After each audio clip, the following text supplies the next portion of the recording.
안녕하세요. 땅콩 커피의 논문 읽기 시간입니다. 오늘은 스퀴즈넷에 대해 알아보도록 하겠습니다. 스퀴즈넷은 2016년 11월에 발표된 논문입니다. 이 논문의 목적은 성능은 유지하면서 딥러닝 모델 파일의 크기를 줄이는 것이고요. 그러면 파일 크기가 작아지면 뭐가 좋은가? 이 논문에서는 세 가지를 이야기를 합니다. 첫 번째로 분산 환경에서 컴퓨터 여러 대에서 딥러닝 모델을 학습할 때 그 학습이 용이해집니다. 두 번째로는 말단기기, 예를 들어서 자율주행차 같은 곳에 새로운 딥러닝 모델 파일을 전송해야 할 때 크기가 작으면 전송하기가 쉽습니다. 세 번째로 저사양 회로, 예를 들어서 전체 사용 가능한 메모리가 10MB 이하인 FPGA 같은 곳에서도 딥러닝 모델을 사용할 수 있게 됩니다. 그러면 어떻게 모델 크기를 줄일 것인가? 여기 있는 이 그림이 스퀴즈넷을 설명할 때 제일 많이 인용되는 그림입니다. 논문에서 피규어 1번에 들어있는 그림인데요. 보시면은 스퀴즈 레이어라고 하는 것과 그 다음에 팽창 레이어, 익스펜드 레이어라는 것으로 구성된 이 전체가 파이어 모듈, 전체 이름이 파이어 모듈이에요. 파이어 모듈, 이것을 사용한다고 하는데 이 그림만 보면은 그래서 어떻게 모델 크기가 줄어든다는 건지 잘 이해하기가 쉽지가 않습니다. 그래서 이 피규어 1 말고 표 1번이 있어요. 논문에 표 1번이 있는데 그 표를 보면서 손으로 따라서 그려보는 것이 이해하는 데 큰 도움이 됩니다. 다음 장에서 자세하게 보여드리도록 하겠습니다. 이게 표 1번입니다. 스퀴즈넷의 상세 구조가 다 적혀 있는데요. 이 표 전체에서 제가 이렇게 빨간색 점선으로 네모 쳐놓은 부분, 이 부분을 보면서 직접 손으로 모델을 그려보면 이해하는 데 큰 도움이 됩니다. 다음 장에서 다시 첫 번째 부분, 중간 부분, 마지막 부분 이렇게 나눠서 손으로 그려보도록 하겠습니다. 먼저 첫 번째 부분인데요. 첫 번째로 인풋 이미지가 있죠. 인풋 이미지는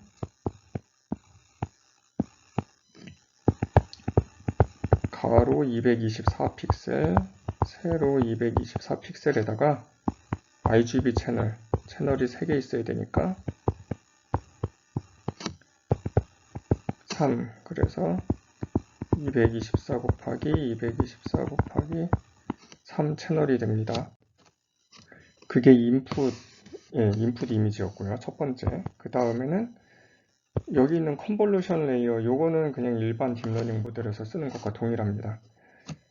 그런데 좀 사이즈가 크죠? 7 곱하기 7짜리를 썼어요. 요즘 대부분의 모델에선 3 곱하기 3짜리를 쓰는데 여기는 7 곱하기 7짜리를 썼고 7 곱하기 7짜리를 썼고 그리고 스트라이드라고 하죠. 스트라이드 한 칸씩 보통은 한 칸씩 옆으로 옮겨가는데 얘는 두 칸씩 옮겨갔습니다. 그래서 여기 7 곱하기 7에다가 스트라이드는 두 개다. 두 칸씩 이렇게 띄엄띄엄 가면서 컨볼루션을 했다라는 뜻이고 뒤에 96은 그런 컨볼루션 필터가 96개가 있었다는 얘기예요. 그래서 이런 거를 96개를 사용하고 나면은 여기 이걸 적용을 시키면은 100 줄어들겠죠. 사이즈는 줄어듭니다. 가로 세로 111칸이 되고 그런 거가 96개. 그래서 채널이 96개인 아웃풋이 나옵니다. 그 다음에는 맥스 풀링인데요. 이거를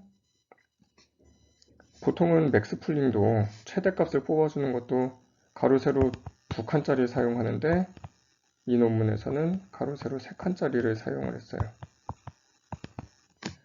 역시 스트라이드도 2칸을 줬습니다. 그래서 3 곱하기 3에 슬래시 2라고 써있죠.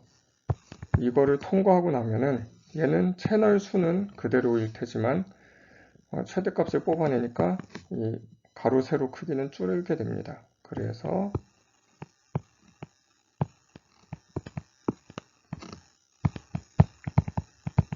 가로 세로는 55픽셀이 되고 픽셀이라고 하긴 좀 그런데 하여튼 55칸이 되고 이제 채널은 96. 이게 여기에요.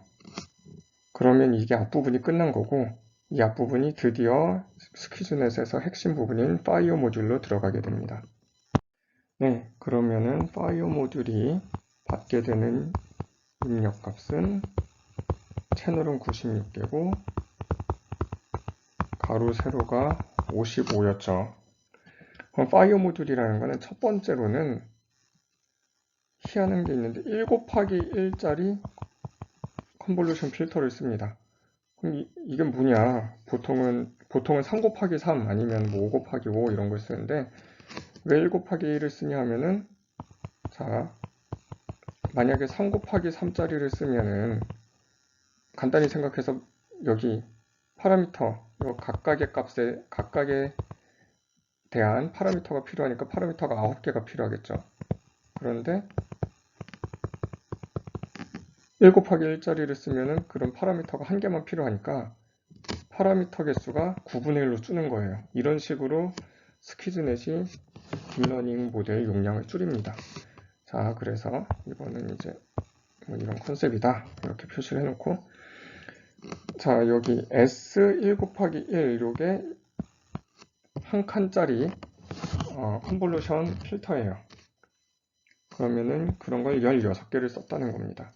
자, 55 곱하기 55 55 곱하기 55에다가 컨볼루션 필터 1 곱하기 1자리를 써봤자 다시 55 곱하기 55가 나오겠죠. 크기는 변하지, 가로 세로는 변하지 않고 그런 거가 16개가 있다고 하니까 요 파이어 모듈 중에 첫 번째 스퀴즈 모듈을 통과하면은 요게 가로 세로는 안 변했어요. 55, 55인데 채널이 16개가 됩니다. 그 다음에는 익스펜드 팽창 모듈인데 거기에는 1 곱하기 1짜리도 있고 3 곱하기 3짜리도 있어요. 자, 그러면 팽창, 여기부터는 팽창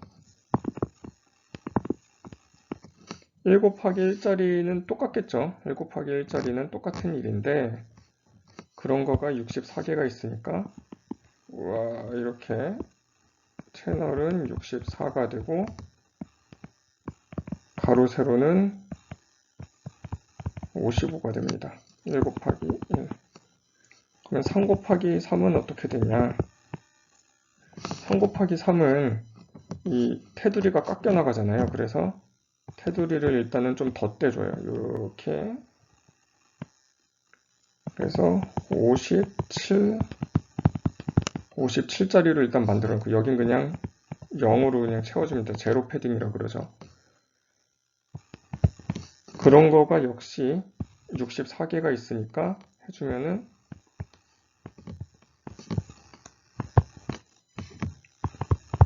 55, 얘도 64 이런 아웃풋이 나와요. 그러면은 가로 세로가 똑같으니까 얘네들을 합쳐주면은 55 곱하기 55 곱하기 128짜리 결과물이 생성이 되겠죠. 그게 요 얘기입니다. 그런 아웃풋이 생성이 됩니다. 이런 파이어 모듈이 계속 있는 거예요. 중간에 뭐 맥스 풀링 하나 있고 또 파이어 모듈이 계속 있고 맥스 풀링이 하나 있고 또 파이어 모듈이 있고 여기까지가 중간 부분이고 제일 핵심입니다. 네, 그렇게 파이어 모듈을 다 통과하고 났더니 이렇게 가로 세로는 13이고 채널은 512개가 있는 이런 중간 결과물이 생겼죠. 이제 마지막 부분에서는 컨볼루션을 합니다. 그런데 여기서도 그냥 1 곱하기 1짜리 컨볼루션을 해요. 이런 게 1000개가 있습니다.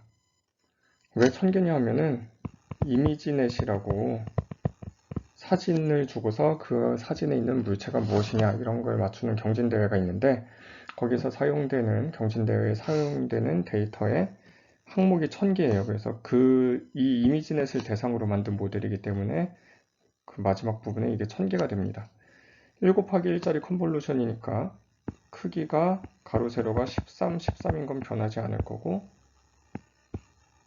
그런 게 이제 1000개가 쌓여 있게 되겠죠. 이렇게 1000개의 슬라이스가 있게 됩니다. 그리고 그 다음에는 에버리지 풀링, 평균 풀링을 해요.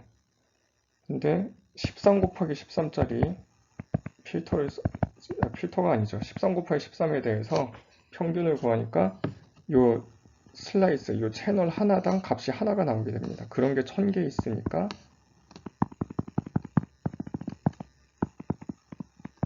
1000개짜리 값이 나오게 되죠. 요 하나하나마다 1000개의 그 항목에 대한 이 사진에 있는 것이 이 1000개 항목, 각각의 항목에 대해서 몇 점 정도 성적을 얻었는지가 들어가 있게 됩니다. 그래서 가장 점수가 높은 걸로 예측을 하게 되겠죠. 여기서 중요한 거가 보통 일반적인 이 CNN이라고 하죠. 그 그림 사진 파일 분석을 인식을 위한 딥러닝 모델에서 주로 사용되는 fully connected, 다 연결됐다 라는 그런 레이어가 여긴 없어요. 왜 없냐 하면은 fully connected라는 거는 그 딥러닝 그 예제 자료 찾아보면 이렇게 선 엄청나게 많이 가는 거예요. 이게 fully connected 레이어인데 여기에 인자, 요 파라미터 값이 엄청나게 많이 들어갑니다. 그래서 fully connected 레이어를 없애면은 이 파라미터 수를 확 줄일 수 있고, 결과적으로 이 스키즈넷의 목적이었던 딥러닝 모델 파일 크기를 줄이는 것에 큰 영향을 주게 됩니다. 그래서 fully connected 레이어가 여기는 없습니다. 이렇게 기본적인 스키즈넷의 구조를 직접 손으로 따라 그려가면서 자세하게 파악을 해봤고요. 그게 이거예요. 지금까지 우리가 손으로 그려본 게 이겁니다. 그리고 이거를 기반으로 성능 향상을 위한 다른 기법들이 좀 더 소개가 됐는데, 예를 들면 이런 게 있습니다. 분명 앞부분에 정보가 많이 있었는데 이 단계를 거칠수록 정보가 조금씩 이제 줄어가잖아요. 그러다가 사라지는 정보가 있진 않을까 하는 마음에 요쯤에 있는 정보를 있는 그대로 다음 칸을 이렇게 점프시켜서 전달해주는 그런 기법을 사용했습니다. 요거는 조금 더 그런 걸 좀 더 복잡하게 구현을 한 거고, 이렇게 했더니 이 기본적인 방식에 비해서 정확도가 한 2, 3% 정도 더 향상이 되더라. 이런 이야기를 논문에서 하고 있습니다. 그래서 이런 구조는 이렇다는 걸 알겠는데 성능은 어떠냐, 결과는 어떠냐? 이게 논문에 있는 테이블 2에 나옵니다.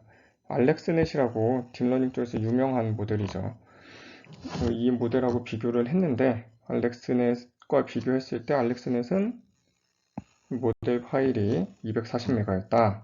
스키즈넷은 4.8메가더라. 확 줄었습니다. 거기에 추가로 압축 알고리즘을 좀 더 사용하면은 0.47메가 뭐 이런 데까지 줄일 수 있더라. 그리고 알렉스넷이 이미지넷 경신대회에서 정확도가 57.2%였는데 스키즈넷은 이렇게 모델 크기는, 파일 크기는 50배나 줄였는데도 성능은 오히려 조금 더 낮더라. 거의 하여튼 성능이 떨어지는 일은 없고 뭐 똑같거나 아니면 좀 더 좋더라. 이런 얘기를 하고 있습니다. 그래서 스키즈넷은 성공적이다 라는 것으로 결론을 맺고 있습니다. 자, 여기까지 스키즈넷에 대해서 알아보았습니다. 시청해주신 여러분 감사합니다.